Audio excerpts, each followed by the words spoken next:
Okay, so here's where we're at with the shed. The trim is done, all the roof stuff is done, all the trim around the roof is done.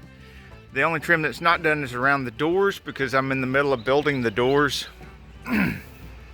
And then I've got to finish the trim around the doors after the second door's done. I'm going to be putting bracing on this door too.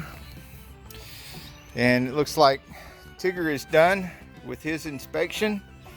Tigger? Hey Tigger, am I ready to do the next door? Oh, he's still inspecting the floor. Make sure. Well, I guess I have to wait until he's truly done with his inspection.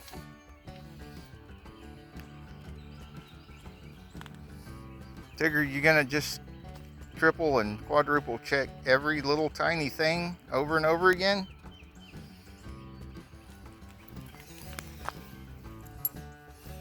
Okay.